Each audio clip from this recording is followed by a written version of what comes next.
Can I call you Mr. Gonzalez, sir? No, you cannot. No? Mr. Gonzalez, welcome to the podcast. Welcome to the What, Why, and How Can I podcast. Thank you for coming on. I know we've been talking about this for a couple weeks now, and we finally made it happen. So introduce yourself. You're a general foreman for a big construction company. Yes, sir. So my name's Sergio. Mm-hmm. So yes, I'm a general foreman for Neville Group. Mm-hmm. Been doing this for 23 years. Nice. And still going. Nice. How do you like it? I love it. You planning to retire anytime soon or no? Maybe in 10 years. 10 years. Okay. Hopefully by the time I'm 50, I should have my 30 years in our investment for our retirement. But I'm probably gonna go a couple more years. I know a lot of people are, when they retire, they're planning not to stay in California. Is that your plan as well? Well, actually, I don't live in California. So you don't live in California? I don't. Where are you from? Well, I mean, I stay in California, right? But I live in Tijuana, TJ, Mexico. Right, Mexico. Nice, dude. So, if you want to talk about it, what made you kind of make that decision?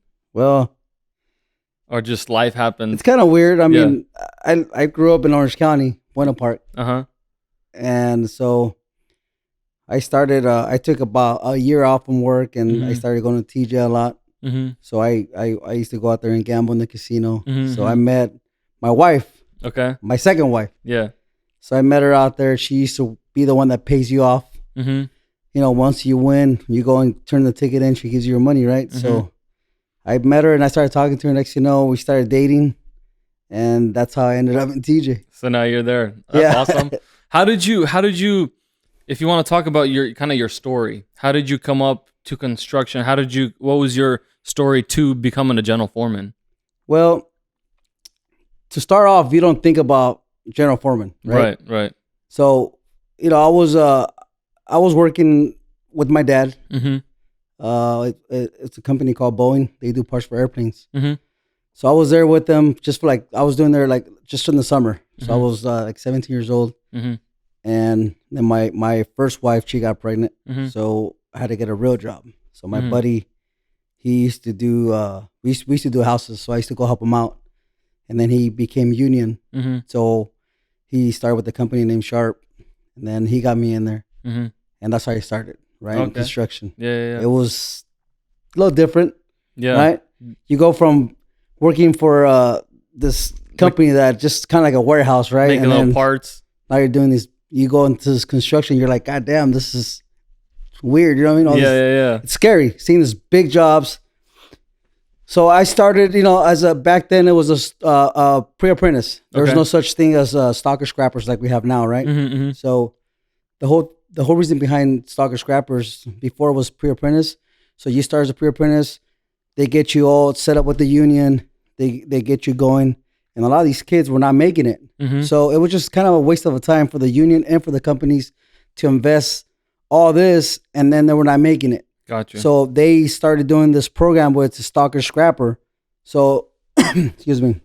So we try them out, right? So we should tell them like, okay, look, let's do it. You have to do it for 6 months. And, it depends how you work. If your attendance is good and everything's fine, we'll hire you as a first stager, right? There's no more pre-apprentice. So I started as a pre-apprentice. Back then, you're talking about back in 1998. Oh, wow. Okay. So back then, I was making like $7 for like 20 cents an hour. Yeah. Yeah. You know what I mean? Crazy, yeah. And then I had a kid. So the formula, the diapers. So $7 an hour was the real job. That was a real job. Yeah. Okay. So, and having a kid, it was it was real hard. Yeah. I'm not making enough money. I can imagine. But, my ex-wife was very supportive. And when she used to see me a little bit frustrated because I wasn't making that much money, she still was, motivating me to stay. Don't leave, just stay there. You know what I mean? So I just stayed. And, when you're an apprentice, the first thing that comes to your mind is just like, wow, am I going to make it? It's hard. You see these guys, they're framing these crazy soffits and these walls. And to you, you're like, man, I think I can never do that, right? Yeah. So your number one focus is hopefully I want to become from being an apprentice, you want to become a real good apprentice. Yeah. That was it. That's all I wanted, right? Your goal was the next level apprentice. I didn't even think about a foreman or a journeyman. All I wanted to do is become a real good apprentice. Yeah. Right? I just want to become a good apprentice that could stay busy and that everybody could, everybody will want me in their jobs because I was a good apprentice. So I want to interrupt you real quick. I was barely alive 20 years ago. So 20 years ago, you're saying you were an apprentice. How are apprentices different today and 20 years ago? Or I know I've heard stories of how they treat them differently. Right. Well, talk a little bit about that.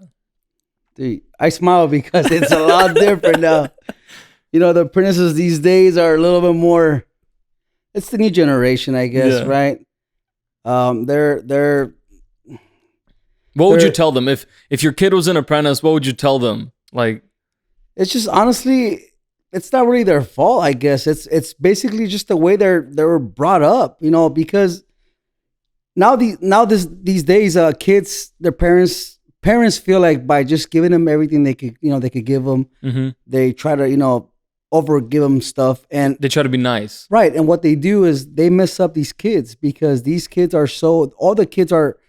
They find life so easy, right? They have it all. Yeah. So it's never, back in the days when we were younger, it's like if I wanted shoes, my dad would be like, okay, well then cut the grass or, do this and do that, right? Work all summer and I had to work for my yeah. shoes. I had to earn it, even if I wasn't doing a job, right? But I was working for it, right? Cleaning the house or, just whatever my dad or my mother told me to do.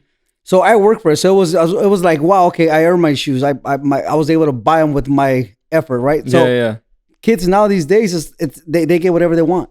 And what happens with that? So now you have these kids that they come to work, right? Their whole life's been easy. Right. They come and now you have somebody pushing them. Yeah. Tell them what to do. Yeah. Tell them to hurry up. Yeah. And kind of putting all that pressure. Well, some of the kids, they don't make it. They're a lot weaker. Yeah. Weaker in the mind. Yep. Weaker just in general. And they get offended right away. It's just, I don't know. It's just different from back then to now. Okay. And I think the union doesn't even help out at all because the union's making them this way too. By giving them so many things. The union's giving them, they basically are telling them what can we as foremen tell them and have them do. Yeah. Right. Back in the days, like we had to do what we had to do to make it, right? Right. You can't do that no more. Wow, that's crazy. All right, let's jump back to your story. You're growing up. Your goal was to become a good apprentice. A good apprentice, right? So that was my goal: become a good apprentice. A journeyman, foreman was like that wasn't even in my head. It was just like, I never thought I'd be a foreman. Right. So that was it. So I started working, and they were calling me the super apprentice. The super nice. Right, that's a good name. Just because I was pretty. I'm not trying to brag, but I was pretty good. I was able to catch on right away. You know what I mean? So if they taught me something, I was able to catch up. I remember one day I was walking with the buggy, picking up drywall and metal studs, pieces of metal studs in the floor. Yeah. And I remember there was this journeyman. We used to call him One Eye Gil because he only had one eye. And I used to always bug him, be like, "Hey, why are you doing this? Why are you doing that?" He was just to give me the look and like, why? Why do you care? I just want to know, why are you doing that? I want to learn. Yeah. He's like, "Oh, go clean up." I was like, "Man, I want to just." So I just come around again. I'll be like, "Hey, Gil, so why are you doing this?" And he always kind of pushed me away. He never taught me. Yeah. Or explained to me what was the reason why he was doing that, right? So I just kind of kept looking at people working, doing their stuff. And just by doing that, believe it or not, I was able to kind of get just kind of get a feeling of how to do it and what if I wasn't that doing a soffit, now I know how to start it, right? And the problem we have these days is a lot of these guys don't want to teach. They don't. Journeymen don't want to teach. Journeymen don't want to teach. They want to get a kid that's been taught already. Yeah, a kid that's kind of good because they want an easy partner, right? They don't want to sit there and try to teach them. But that's I think in our new era, that's a mistake. We got to teach them because people don't understand that apprentices are the ones that can be paying for our pension. Right. So for me, it benefits me that an apprentice makes it to a journeyman, to a foreman, because if he makes it, when I retire, he's paying for that pension. Right, exactly. People don't understand that. Right away, they see a kid that's not good and they want to get rid of him. I mean, people might be saying like, well, you're saying the opposite of what I do, but I give kids chances. You just can't, you give a kid a job and they have to be able to keep their job. I can't keep it for them. Right. You know what I mean? That's just the bottom line. So I mean, what's going on with these kids? Are they quitting on you or? Well, some quit, some get laid off. It's just basically doesn't work out. And I'll tell you one thing: if I was a kid like that, I would rather find out sooner than later that it doesn't work out. It doesn't work out, right? They could get up to 4th stage. Now they wasted 2 years or whatever to get up to 4th, 5th stage, and they're not gonna make it. If a kid is an apprentice right now and he maybe got laid off once, or he's trying to become better, what are some things that you would tell him, like, do these 3 things and you will be successful? So 3 things that I could give him, to tell him, kind of give him advice is show up to work. Be there every day. Show up to work. Yeah. Wow. Okay. Show up to work every day. That's 1. Okay. Attitude. Have a positive and have a good attitude. Nobody wants to deal attitude with people's attitude, right? Yeah. And the last thing I will say is just pay attention. Pay attention to what people try to teach you and try to explain to you. And I think if you do those 3 things, you'll make it. You'll make it. Not everybody does them. That's true. They say, and it's true. They say out of 10 apprentices, even 10 stalker scrappers, 1 of them will make it out of every 10. Like make it till the end. Retire as a frame, make it as a journeyman or whatever foreman. But 1 of them will make it. 1 out of 10, and that's true. That's pretty bad. Yeah. So I mean, I don't know, man.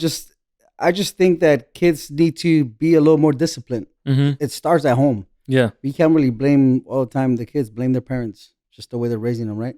And when they're at work, I feel like we're like high-paid babysitters. We're taking care of them, right? We got to tell them all the time what to do, what time to come in, what time to come in. You know what I mean? And it's this thing, it just happens constantly. The same thing happens over and over and over. Even not just kids, but even grown-ups, dude. Even like 30-year-old journeymans, 40-year-old journeymans. You got to tell them what to do every day. It's like, man, dude, it's amazing. So check this out. If you're telling 30-year-old journeymen what to do, can you imagine their kids growing up at home? Like, they can't really teach. Like you said, it starts at home. And if you're a 30-year-old man not showing up to work, right, and you're slacking off or whatever, then your kids are looking at their dad and they're like, well, this dude's slacking off, and they don't have a good example at home. They don't. And I mean, but they're not all the same. We get a couple of good ones. And those are the ones that you got to keep and invest your time and invest, to teach them, because they know they're going to benefit the company. That's the main thing. You got to look out for the company, because, time goes by. We got people that are, real good foremans, real good general foremans that are retiring. So, somebody's got to keep, taking over and, run the company, right? Right, exactly. So you're a journeyman in Drywall Lathers Union, right? So what is the Drywall Lathers Union? What do you guys do?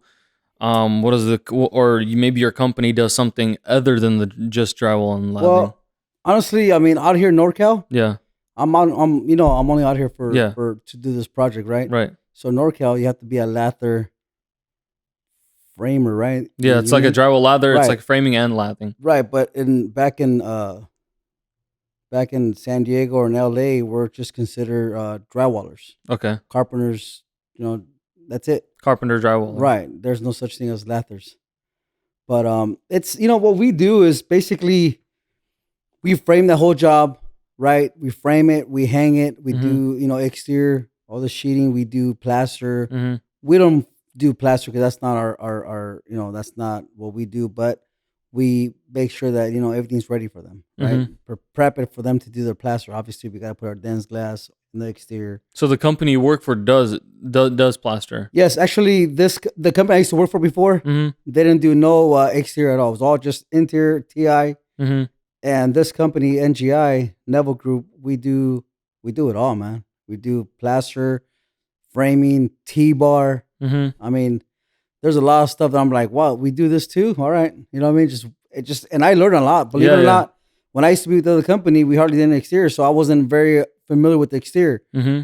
But when you're a good foreman Mm-hmm. or a good, general foreman or a good journeyman, Mm-hmm. honestly, framing is framing. Yeah, exterior is a little more difficult. It's a little more detailed, Mm-hmm. more clips, more structure involved. Mm-hmm. But it's the same, at the end The of the day, it's the principle, same. Yeah, the yeah. principle is the same thing, right? Just Okay, adding yeah. more clips, adding more whatever bracing, you know what I mean? And the plans, Mm-hmm. the structural plans those get a little more trickier than just a regular interior TI job. But Those plans are so easy. So at the same time, you're framing, but also if you have to, you're hanging drywall, you're doing shaft walls, and I know in the union some guys are like, oh, I'm a framer, or oh, I'm a drywaller. But a good journeyman does it all, right? A good What a good journeyman should do it all. I mean, honestly, now we have just framers, Mm-hmm. just drywallers, Mm-hmm. just lathers. Yeah. I mean, honestly, to me, you should know it all, right? Is there a way in the field though? Like if you're a foreman on a job, right? You're a general foreman on a project, Right. You see a couple of apprentices or maybe young journeymen that are working. Is there a way on a project to expose guys in the field to these different tasks? Yeah, actually, there is. I mean, I think there is. The way I do it, I try to look at the guys, see how they frame, how they Mhm. work, and a lot of times the guys will be up front and they'll be like, "Well, I never done it, but hey, I want to learn, or I want to, Yeah, I yeah. think I could do it." I mean, those are the guys that you want to kind of grab and teach them, right? Yeah, Teach yeah. them because they'll be easier to teach. If a guy's willing, To trust learn? me, teaching would be a lot easier, right? True. If a guy just does it just because he needs to do it, Mm-hmm. then he's not gonna learn very easy. He's not gonna even gonna care, You know can't what I make them right. and I can't make them, right? So if they have to be willing, just like I was willing to take my first job as a foreman, right? Mm-hmm. I was scared, but I could have easily said no. I'm not ready for it. I just said, you know what? Yes, even though I wasn't ready for Mhm. it, I just said yes anyways, right? Yeah, because you So- like that challenge. Right. So I mean, that was that's my thing, man. I've been a guy that if I see a chance, I'm taking it. Yeah, I'm not gonna sit there and let it go and be like, man, what if? right. I just can't believe in that word. What if? Yeah. I just go for it. I just take it. I just take it. Nice. If you give me a chance, I'll prove to you that maybe I might not be real good at it right away, yeah. but I guarantee you, At the end of the day, in a couple weeks, yeah. I'm gonna be doing it like if I was doing it for years. Nice. That's just my the way I think for myself. See, and that's a good attitude to have. I think some of the guys, one, are lazy, and two, they're scared. Oh, he's gonna think I'm stupid if I try this and I screw up. But a good foreman on a job, usually a leader, if he sees a guy trying, he'd rather help him out. Like, hey, you can do this better. Exactly. Nobody's wants to see someone fail. Nobody, and not only that, I mean, even foremen shouldn't want to see people fail because that hurts your project. It hurts. Exactly. Yeah. You know what I mean? So, I mean, personally, when I do my jobs, I want to make sure that everybody makes it. You know what I mean? We got to set up the guys for success, right? Right. You can't, if you start a job and you can't prep your guys right, you can't prep their work right, Mm-hmm. you're setting these guys to fail right away. Okay. So you gotta, I mean, it's my job Mm-hmm. as a general foreman is to make these guys be successful, because if they're successful, I'm successful, the job's successful, Mhm. everybody wins, right? Right. But a lot of foremans that I've seen before, Mm-hmm. they just don't plan out. They don't plan out for for their guys. So guys will go to work, they don't have material. Now they're looking for stuff. So Now they're running around. I mean, let's go into those details. So as a general foreman, you're starting a project. What are some things that you're looking at to set your guys up for success? What are some? So first off, let me just real quick. Yeah. Difference between a foreman and a general foreman. Mhm. So a foreman, you basically, I mean, you start off as a foreman. You do Mhm. your own little jobs, but once you start getting to bigger jobs, then you now you have a foreman that we'll give him lead guys, Mm-hmm. and he's just, he's running other guys. But a general foreman is a general foreman, and he runs the whole job, and now you have a bunch of foremans working below you, Okay. right? Okay. So it goes apprentice, journeyman, foreman, general foreman. Right. And then Okay. from there, you could go become a superintendent or Mhm. whatever. Okay. Okay. But so as a general foreman, you get to a job Mm-hmm. and, and you just start looking at, the plans, submittals, and all kinds of stuff. Mm-hmm. So what I like to do is I like to kind of help the guys out, my foremans. Mm-hmm. First, you got to pick what you want, right? Hopefully you'll get everything you want, which we don't. Yeah. So, you try to pick the right guys to do the work. Mm-hmm. A lot of times, those guys are busy in other projects, so you can't get them. So you get somebody new or you start making foremans. Mm-hmm. That's what I do. Me personally, I'll get these foremans, right? I don't. Mm-hmm. I like to make foremans. Mm-hmm. And I have, I get journeymans that I see potential. I see these guys are hungry. They'll want it. And I'd be like, I'll tell them, hey, are you ready? They're like, for what? To run a job, to help me. Mm-hmm. Yeah, if you help me, I'm going to help you. So I'll give these guys chances. Mm-hmm. And we have a couple guys that start like that and they're hella good. They're real good formers now. Nice. So so I try to set them up, right? Yeah. But, when you have a big job, it's hard for you to oversee the whole thing. You can't. It's impossible. Perfect example, the project we're in, Mm-hmm. We're doing a joint venture with SDI and NGI, right? Mm-hmm. So, Paul from SDI, he was doing it by himself at first. So, as good as you are, I don't care if you have a lot of experience, you cannot do a big project by yourself. A lot of times, guys have an ego. Oh, I could do it myself. Well, you're gonna fail. It's too big of a project to do. No matter how big of a foreman, you still got two arms and two legs. Exactly, and you only have one brain. Yeah. You have, what do we got there? We got probably about 16 foremans. Mm-hmm. So you think one guy could run all those 60 foremans? No. Right? You can't. Especially with the multiple buildings and all that. Yeah, it's impossible. So, you need the help. And you got to understand, don't be afraid to raise your hand and say, you know what, I need the help. Mm-hmm. I need help. Don't try to do it by yourself because you're going to fail. And then the whole project's going to fail. And next you know, nobody's making money. Yeah. And that's what you don't want. Exactly. You want the owners to make money. Exactly. Because then everyone's happy. Exactly. Yep. But, yeah, so you just gotta set up your guys. A lot of times, guys are not being set up right, so they fail, and you're making them fail because you're not setting them up.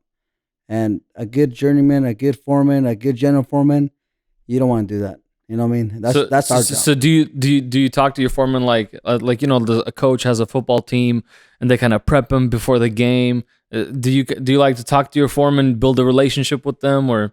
I do. You're not always gonna have it. Perfect, yeah. Right? So there'll be some foremans that kind of get a little bothered. They just can't take criticism. They always get offended, and you can't have that, man. If I mess up, I'm a general foreman, right? See, let me tell you one thing. Yeah. What happens when these guys pretend that they know it all, and they come in and tell you, hey, you know what? I've been doing this for 30 years. I know it all. Who are you to tell me? Right. Those guys are the worst guys, man. I can't stand them, right? You can't. Every project's different, first of all, right? Mm-hmm. Every project's different GCs, different architects. Mm-hmm. So you don't know it all, man. Every project for me is different. My mind is I'm like a sponge. Mm-hmm. I'm just absorbing everything, right? I'm learning. Mm-hmm. So yes, we know what to do. We know what to look for. We know how to build a job, but we don't know it all. We don't know that job. So every job is different. Mm-hmm. But there's guys that's their mentality. Oh, I know it all. You know what? I hate people like that because they don't know it all. You know what I mean? I remember I was a journeyman and I went to this foreman. I'm like, dude, if we do this software differently, we're gonna kill it. We're gonna make money. I'll bomb it out. No. I'm the one that's running the job. You do it my way. Okay. I know it all. I'm like, okay, fine, right? I did it his way. It took me a long time to do it, but I went to the other building and I was like, you know what? I'm not gonna listen to this guy. I'm doing my way. Yeah. So I did it my way, and I killed it. Yeah. Right. I killed it, and he got pissed off. He's like, you don't do things your way. I'm like, look, I'm not, deviating from the way we gotta attach and structurally wise. Yeah, it looks the same. It's perfect. Right. I'm just building it a little different. Yeah. I built it with the jig. Uh-huh. Right. So I killed it. I literally, and then the superintendent showed up. And I told him, look, this is what we did. And he's like, man, that's fucking hella good. Let's start doing it like that. And he even got more pissed off, right? Right, because now you made him look dumb. Right. So, but those are little things. You got to, as a general foreman or foreman, you got to make sure that, you got to listen to people. Sometimes your ideas are not always the best ideas. People, apprentices, journeymans, Foreman's, everybody's got their own ideas how to build stuff, and their idea might be better. And usually I'm not afraid to say, hey, I'll tell the superintendent, hey, so-and-so came up with this idea. It's working out better. Give them a shout out. I give them their credit. Some farmers don't do that. They'll take it from them. We're doing it this way. It's like, no, man, give everybody their credit. I told the guys to do this. Right. And, if you're good, you're good. Yeah. That's it. And it's going to show. Exactly. You don't have to sit there and pretend or try to steal people's ideas. Just do it. That's it. Just your work ethics will let the owner know, hey, this guy, he's good. Okay. No need to lie. Gotcha.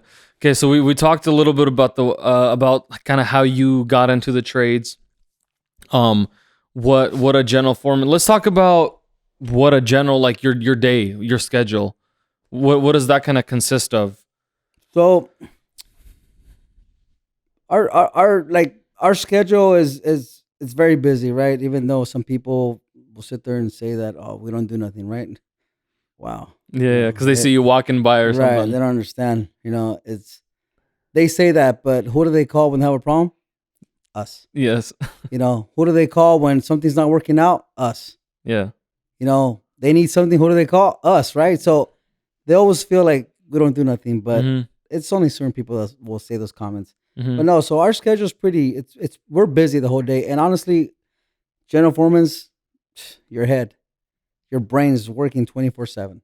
Even when we are home, I try not to think about work, but it just comes naturally. You just start thinking about it, or start thinking about like, what if I do it this way, or what can we do? So, and then we gotta make sure we got meetings in the mornings too. So we gotta talk to the foremans, what where they're at, what we need from them, and what they need from us. And then we go, talk to our Ps, you know what I mean, and ask them, to write RFIs or whatever we need, or start pushing RFIs. We do the job we're in right now. It's chaos every day. The whole freaking 8 hours, no power. Yeah. Rain, the mud, the machines. Just we're missing parts. There's not a quiet moment. It's not. And honestly, it's a very. This job will either make you or break you. I've seen real good foremans get big jobs, and that's all it took for them to quit, or for them to just call it. Just realize that they're not right. Because not everybody could do it. You have to be strong-minded, first of all. So, when I was an apprentice, the first time I went to school, the teacher was telling all the apprentices, "Look, guys, you guys gotta understand. There's 3 things you guys gotta try to do, and if you guys could do those 3 things, you guys will be hella good in your future." He said, first off is you have to have an on and off switch in your head. Means when you're at home, you turn the switch off, you're thinking about work. You're thinking about don't family. Think about work, think about family. When you're at work, turn the switch off and don't think about your family or about home. You concentrate at work, concentrate at home, right? And he said, if you don't do that, you're going to have problems with your family. Most likely, you're going to have a divorce, right?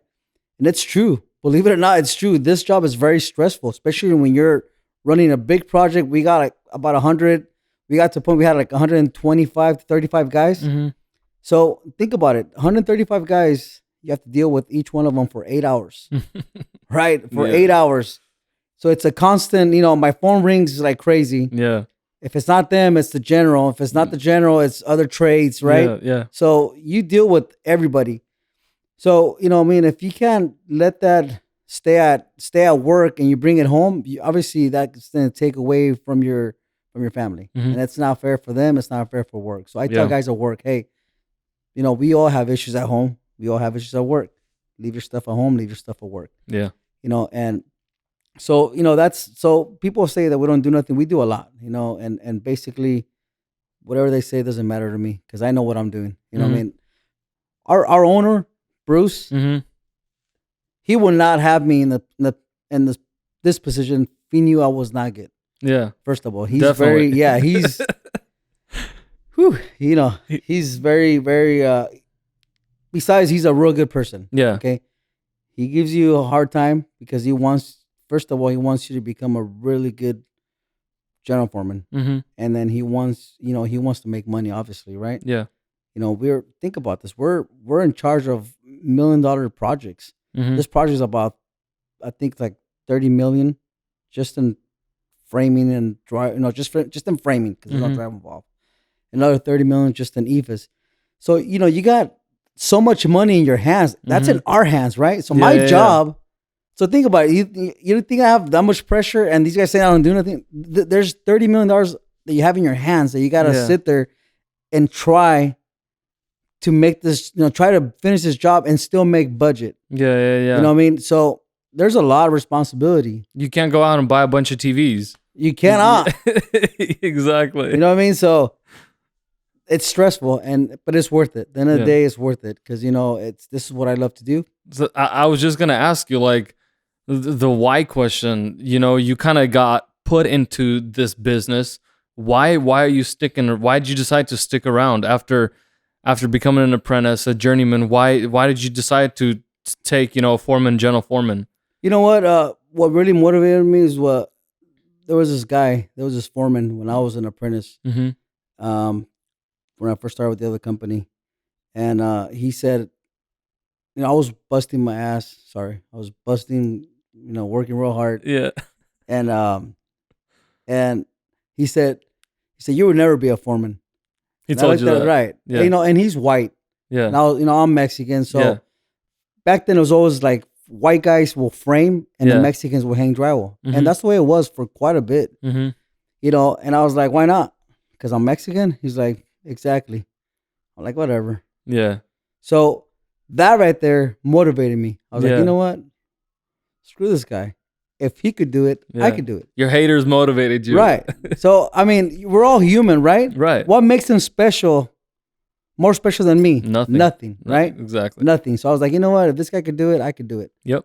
You know what I mean? Why not? So that motivated me to be where I'm at and to get where I'm at. So, nice. I basically, I earn what I have. Mm-hmm. And people can sit there and, they all joke around, right? Oh, you're the bosses, you're doing this, you're doing right. But it's not that, bro. You earn to be in Paul's position, Tim Bonilla's position, where I'm at. Yeah. You don't get it because you kiss butt. Yeah. Right? You get it because you can't buy your position. Right, because you're making money for the company. Right. And if you don't make money for the company, trust me, why would they give you a multi-million-dollar job? They wouldn't. Exactly. They trust you with a lot. Exactly. If they trust you with the job, then they obviously trust you with the position. Right. So my answer is that's what motivated me to be where I'm at now. Okay. You know what I mean? Basically. Okay. So you mentioned you grew up in San Diego. No, I grew up in Orange County. You grew up in Orange County. Yep. You worked in San Diego, so SoCal. Now you're in Northern California. How can I? So there's kids watching in high school, and they're like, dude, I hate college. I do not want to go to a 4-year university, but I love working with my hands. Maybe they helped out their dad around the house or something, and they're like, I want to do something with my hands, and whatever Sergio's talking about, I think I can do it. How can they start? Look, man, the way things are these days, it's hard, right? So, this trade back then was just, they used to say that only drug dealers or guys that came out of prison or guys that didn't finish school or guys that's just a bunch of troublemakers. We did construction, right? Right. Well, it's not like that no more. It isn't. Construction has went a long ways. Our union's so huge. We expanded everywhere. It's honestly, it's an honor to be a union professional carpenter. And these kids these days, I want them to understand that this is a real good trade. It's real good. Our pensions are, it's great. They make really good money. There's, the sky's the limit. Usually when I see like a young kid flexing, I'm like, dang, he's probably in construction, because people, like you said, people usually think that guys in construction are low life, useless people, but like I would say 95% of the people that I know in construction, union or residential, whatever, they're killing it out there. And you know what? They are. they're you know, it's a great trade, Mm-hmm. but it's also very dangerous. I lost a couple of friends, Oh, okay. at work. Mm-hmm. So What happened? one of my good friends, we did a job together, Mm-hmm. and I know him since I was an apprentice. Mm-hmm. His dad was running a big job in Fox Studios. Mm-hmm. I was there just cleaning up, Mm-hmm. and he used to always, that was, his son, the Mm-hmm. foreman. He used to always kind of like motivate me and be like, "Hey man, hurry up, clean up right here, and I'll Mm-hmm. put you to, I'll put you to do a little bit of drywall or Yeah, something, yeah, right?" So that used to motivate me. So I used to be like, "Okay, I'm done cleaning up. What's yeah, up? yeah, Well, yeah, do you have tools?" Well, no. He's like, "Well, just get a bag of screws, and here's a screw gun and start yeah. screwing up the drywall." So and he we did it. I was doing this bank. He was helping me out. So it was an exterior job, Mm-hmm. and we were done with it, and he went to another guy's job, and a week later I found out that they called us up that he had passed away. He fell from a scaffold, Wow. 70 foot scaffold, and it was a dance floor, and he That fell, landed right on his head. that's crazy. I think that's actually another part of construction that many people that don't know construction, I think they don't hear about it or don't realize how important safety is. And Exactly. and coming back home to your families. And the crazy thing is, and I think you can chime in here, is that you have to remind the guys that are working for you to be safe, to stay alive. Definitely. So You know? we have our tailgate meetings on Mondays, right? Mm-hmm. So I sit there and I tell guys, when I go and I'll write them up, or Mm-hmm. or we send them home, Mm-hmm. and they get pissed off. They see me like I'm the bad guy. Right. Okay, and I'll tell them in the meetings. I'll tell everybody like, "Hey guys, instead of being pissed off at me, Mm-hmm. you guys should be saying thank you, Sergio." Mm-hmm. They kind of give me that look, right? Like, "Thank you for what? You're sending me home. You know what I mean? I'm losing a day of work. What do you Yeah. mean, thank you, Yeah. man? Thank you for saving my life. Mm-hmm. You know what I mean? Thank you for saving my life, because if I would have never said nothing, what if he would have fell?" Right, exactly. Right? So I tell him, instead of being pissed off and being negative, Mm-hmm. man, thank you, Paul. Thank you, Kevin, for telling me what I did wrong, for saving my life. Mm-hmm. And I tell him, dude, I tell these guys, whenever I catch them doing something unsafe, I sit there and I kind of have a little talk with them. Yeah. The way I approach them is I'll tell them like, "Hey, do you have a family?" They're like, "Yeah." "Do you have kids?" "Yeah." "Okay, do you love your kids? Do you love your wife?" "Yes, I do." "Okay." Usually "Well," they do. I'm all, "Well, obviously you don't." He's all like, "What do you mean I don't?" I'm all, "Dude, you don't care for them, because if you did care for them, you'd be taking care of yourself. Yeah. Your family wants you home every day, right? Yeah. I'm pretty sure you're the provider, the main provider for the family." "Yeah." "Okay then." So people don't understand that safety is huge. You know what I Mhm. mean? And you gotta take safety way and beyond, because it's your family needs you. It's not just about work. Right. These guys forget, you know what I mean? And I never once tell these guys, "Hurry up, get it done," and Do I it don't unsafe. care what happens, do it unsafe. No, Yeah. I tell the guys, safety's first. Mm-hmm. If it takes you an extra 10 minutes, an extra hour just to get something done, but you're doing it safe, do it. Mm-hmm. But I tell them my job is to make sure you go home Yeah. to your family. Yep. That's what I want to do. I want to make sure you go home to your family. I want to make sure you walk out this job every day and that you're gonna make it home. Dude, our job is very dangerous. Mm-hmm. Just driving to work, driving back home, right? I mean, Mhm. you're risking your life daily. Exactly. You know what I mean? It's not Yep. just about work, just driving it. I mean, I seen it all. Yeah. I seen people on the way to work as a running late, just driving real fast. Next thing you know, we get the phone call. Mm-hmm. He had an accident and he died. It's just people understand how dangerous the job is. But There are some statistics. I think every day 2 guys die in construction. Wow. That might be wrong, but I think that's what they are, and it's pretty crazy, because back when they were building the Golden Gate Bridge, so what year was that? I have no idea when the Golden Gate Bridge was. But that was probably like a long time ago. yeah, maybe 70, maybe 60 years ago. So back then when they bid jobs, every $1 million was a life. So like, for example, a job cost $11 million. They knew that 11 people were going to die on that job. which was like it was kind of, I thought about it. It's kind of crazy because like for example, you're bidding a job, and it's like, okay, you already know that you're gonna lose this many guys on the job. That is crazy. Think about it. It's you know guys are gonna die on the job, and you know what? I heard the same thing mm-hmm. about Vegas.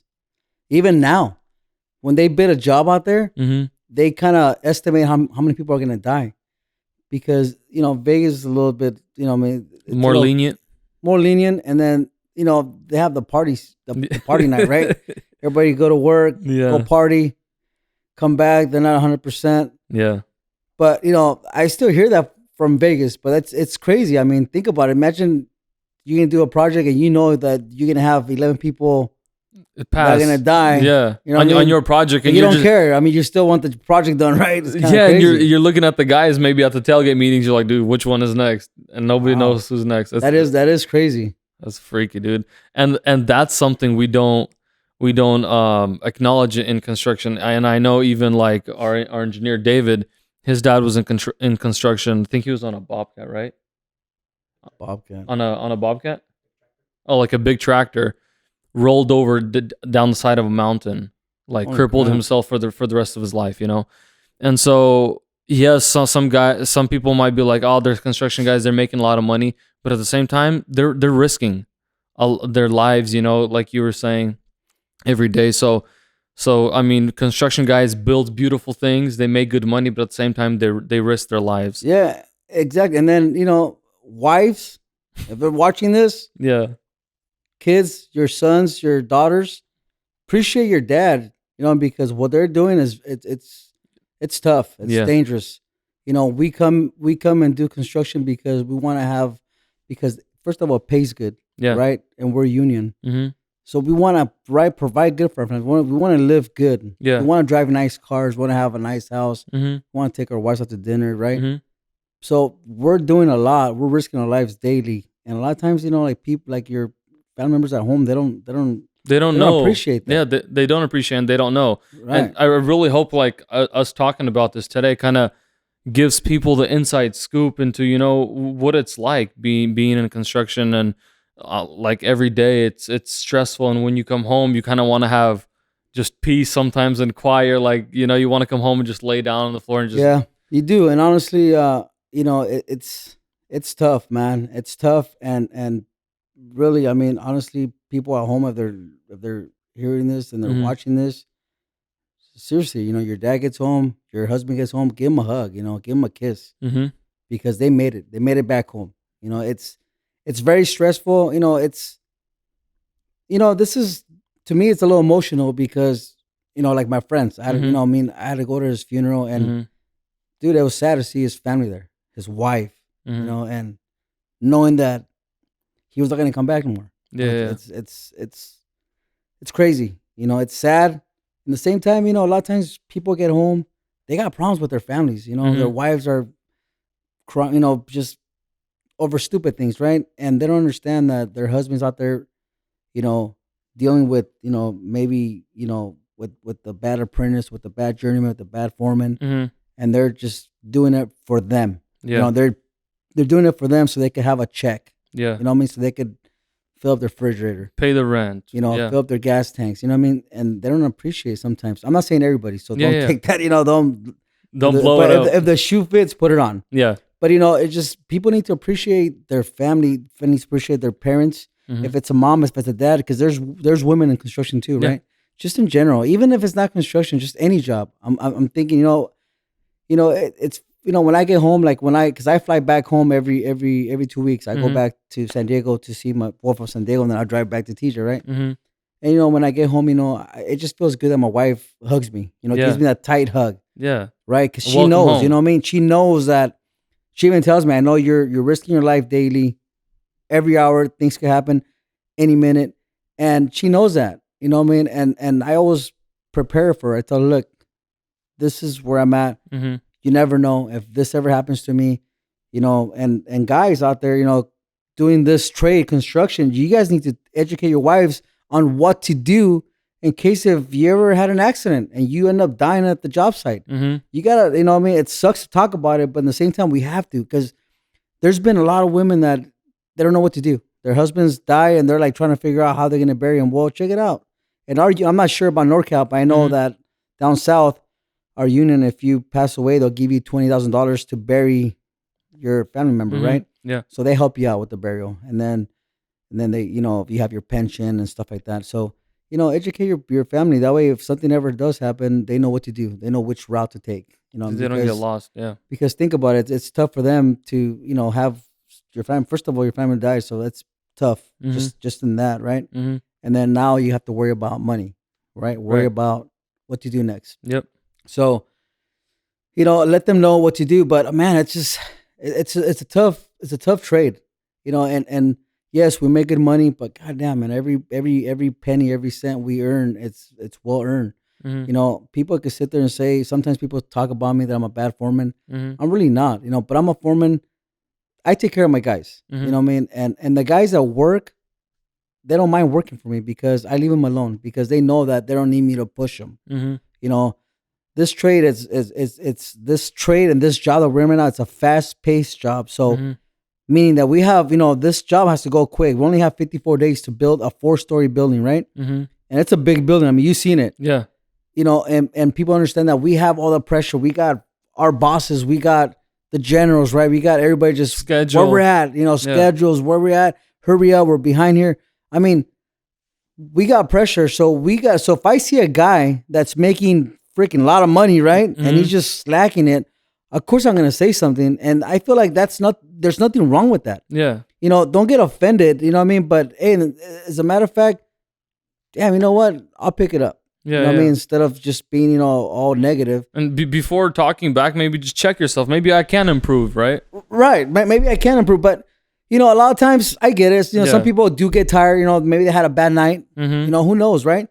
But, or the guys that do work good for me, I always sit there and tell them, hey, did you have a rough night? Or because I feel like you're a little tired. And they're like, oh, yeah, we did, whatever, had problems with at home or whatever. So, but people get pissed off, but they got to understand too that, you're not doing me a favor and I'm not doing you a favor. You're getting paid to work. If it's here, construction, if it's in McDonald's or wherever you go work, they're going to want you to work because they're paying you to work. You know what I mean? So I don't get it. Sometimes people sit there and say negative things, but at the same time, we're good foremen. We got good people in that job, but sometimes people take advantage of that. Yeah. You know what I mean? Definitely. So I don't know, man. We just got to educate these guys and teach them that, that we're not always perfect. You know what I mean? They make mistakes. We got to sit there and tell them what they're doing wrong. Yeah. And don't get offended. Take it as a learning experience, right? Exactly. I don't see it. I don't see a problem with that. And some guys, obviously they do. Yeah, they do. So if somebody wants a job in the union, can they walk in on a job site? Does the union have certain rules? How to join the union? Do you know how that works? Well, people do walk in the job sites, right? And sometimes they get lucky. They get hired. But, you go to the union and put your name in the out of work list, which I wouldn't, just to me, if you really want a job, you go and look for it. You go to the job sites, and I have more respect for people that come to the jobs looking for work than the guys putting the name in the out of work list, because all they do is put the name in the out of work list and they just sit at home.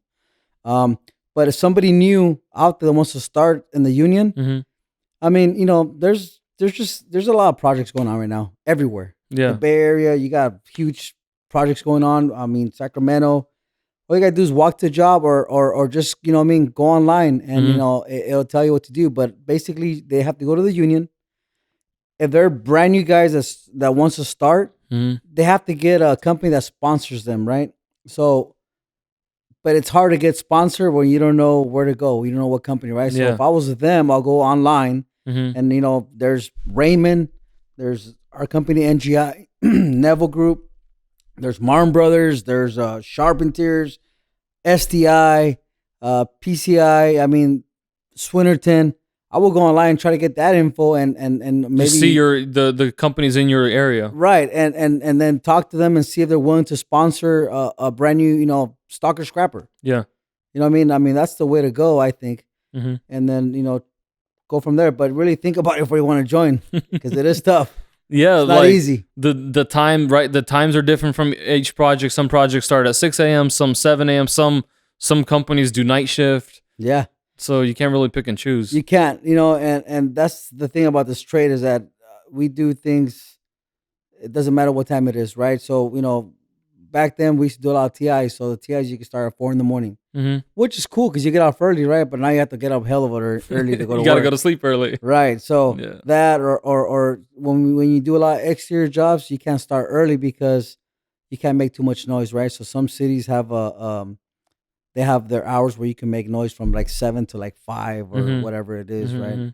But I'm used to like basically these jobs that start at 7. Yeah. It sucks when you go to if you go to Santa Monica down in LA, those jobs don't start till like 9. Really? Why? Yeah.